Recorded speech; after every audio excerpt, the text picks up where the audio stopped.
Selamat siang para netizen dimanapun kita berada, salam inspirasi bagi kita semua. Wow, semakin menarik ya Pilpres akhir-akhir ini begitu.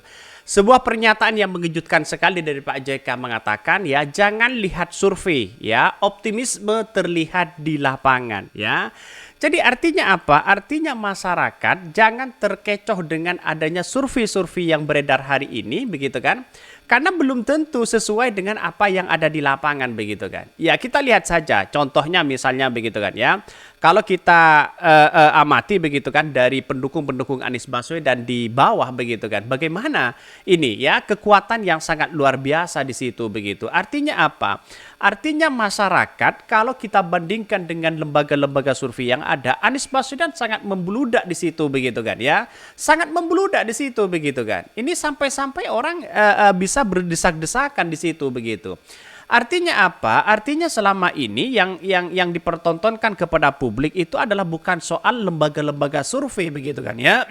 Tapi pada kenyataannya adalah sebuah realitas di lapangan. Benar kata Pak JK, jangan tergoda pada lembaga-lembaga survei ya. Lihat saja di lapangan, mayoritasnya bagaimana begitu kan. Disambut luar biasa Anies Baswedan, terus kemudian mereka menjadi lautan manusia di situ begitu membludak mereka. Jadi kalau kita bandingkan dengan apa yang kemudian terjadi selama ini ya dengan pendukung-pendukung Prabowo begitu kan ya, lihat saja situasi dan kondisinya yang ada di bawah begitu kan ya. Masyarakat bisa menilai kok begitu kan. Bagaimana acara-acara Prabowo, sepi enggak, banyak enggak, membludak enggak begitu kan. Itu saya tampilkan dengan beberapa video-video yang beredar begitu kan ya. Tentu ini menjadi catatan penting juga karena pada kenyataannya adalah masyarakat yang bisa menilai bukan lembaga-lembaga survei begitu kan. Kalau lembaga-lembaga survei yang menilai ya kenapa tidak membuat lembaga-lembaga survei saja yang menjadi pilihan untuk menjadi pemilih presiden begitu kan. Jadi artinya apa? Pak JK benar juga begitu kan ya. Jangan ya dilihat dari lembaga survei. Lembaga survei ya tergantung siapa mereka yang menjadi sponsor begitu kan ya. Jadi kalau sudah jadi sponsor kan gimana begitu? Artinya apa? Artinya kalau sudah di di lapangan sepi begitu kan ya, di acara-acara sepi, bukan tidak mungkin mereka akan kalah begitu kan. Karena sebuah realitasnya adalah masyarakat Indonesia yang bisa menentukan arah ya dukungan kemana sesuai dengan fakta di lapangan kemana begitu kan. Ya, kalau kita bandingkan di lapangan antara Anies Baswedan dengan Pak Prabowo, ya jauh mereka begitu kan. Jadi ya dengan acara-acara seperti ini kan bisa menilai, masyarakat bisa menilai seperti apa dan sebagainya begitu kan. Ini menjadi catatan penting kepada kita begitu kan. Artinya apa? Artinya memberikan satu bentuk bagaimana seorang calon presiden ya memberikan satu kepercayaan di masyarakat sehingga masyarakat bisa menilai begitu kan. Faktanya di survei bagaimana? Ya, jangan-jangan ya di survei ya menang karena mereka tergantung dari ya siapa yang bayar di situ begitu kan. Ya Pak JK saja mengatakan begini, jangan dilihat survei, optimisme terlihat di lapangan katanya begitu. Itu sangat luar biasa. Betul kata netizen ya. Semoga itu benar Pak, semoga pembohong besar-besar ya seperti ya lawan-lawan mereka katanya bisa tumbang. Betul sekali Pak JK, survei banyak yang abal-abal berbayar, maju tak gentar membela yang berbayar. Tukang survei perlu dinafkah dan ini kesempatan emas mereka karena ada yang mau bayar. Ini gimana begitu kan? Jadi artinya apa? Artinya kalau lembaga-lembaga survei seperti ini muncul begitu kan ya, maka kemudian apa yang terjadi? Yang terjadi adalah ya ini satu memenangkan ini, satu memenangkan itu dan sebagainya sehingga optimisme dari masyarakat itu sudah mulai ya tidak percaya terhadap lembaga-lembaga survei. Bayangkan, dikit-dikit aja muncul lembaga survei, dikit-dikit aja muncul lembaga survei. Ada apa begitu kan?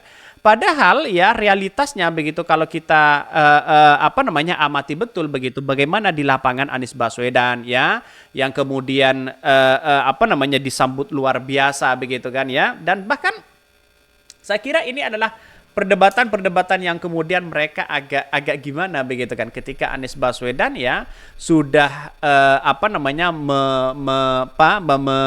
kampanye di situ begitu sana sini, wah didukung luar biasa. Ini di Medan katanya ya. Kalau sama-sama di Medan ya kita lihat saja orang Medan itu ya, apalagi nanti ya Sumut menjadi lumbung kemenangan Anies Baswedan bukan tidak mungkin begitu kan. Acara desak-desakan seperti ini wah luar biasa begitu. Saya kira bahwa sampai hari ini masih ada nuansa-nuansa yang kemudian masyarakat masih belum semuanya menentukan pilihan, tapi pada kenyataannya lihat saja di faktanya di di lapangan ya rasa-rasanya ya pendukung-pendukung Prabowo kok masih kecil di situ begitu kan. Itu poin penting di situ begitu.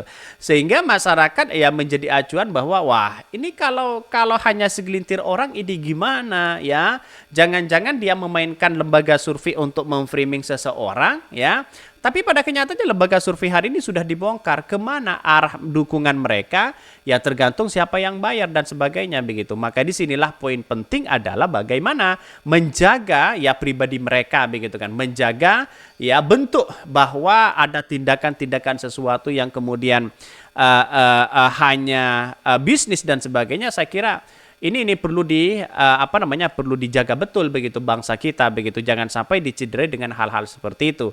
Saya yakin dan saya yakinnya kalau kita melihat lembaga survei wah ya kacau semua begitu kan ya. Bahkan ini jangan lihat survei optimisme terlihat di lapangan ya, optimisme terlihat di lapangan kata Pak JK ya. Pak JK kan sudah tahu sebenarnya, berpengalaman di situ bagaimana mereka menjadi wakil presiden menang aja begitu kan ya. Bahkan ini, sorry lah ya, dilihat di lapangan Madura, Medan, Aceh ya, Makassar. Itu adalah suara sebenarnya masyarakat. Nanti ya debat terakhir akan terlihat lagi antusiasme masyarakat sesungguhnya. Imbuhnya terlihat ya Pak JK melihat ada potensi survei kerap direkayasa. Sebenarnya ditambah lagi paling bahaya jika dipersiapkan untuk curang seperti itu angkanya ya kata Pak JK. Bahkan hadir ya pada kesempatan itu ada guru besar EPB Profesor Din Samsudin ya, Din Jamahuri ya. Bahkan ya adanya narasi survei yang mengatakan bahwa dari paslon ya akan lolos satu putaran merupakan penggiringan opini ya. Sudah jelas mereka katanya menang satu putaran, bahkan yang paling menarik begitu kan ya angkanya sampai 52%, 60% begitu, bahkan masyarakat menginginkan satu putaran 80%. Ini kan logikanya gimana coba bayangkan begitu. Artinya apa? Artinya selama ini yang kita lihat dipertontonkan opini-opini itu dibangun oleh mereka sehingga mereka ya agar mempengaruhi itu begitu. Tapi nyatanya masyarakat Indonesia kan sudah cerdas begitu kan. Tidak mungkin percaya terhadap lembaga-lembaga survei yang kemudian hanya memframing sana sini ya, kemudian lembaga survei jadikan bisnis dan sebagainya. Itu angka yang fantastis, miliaran di situ begitu kan.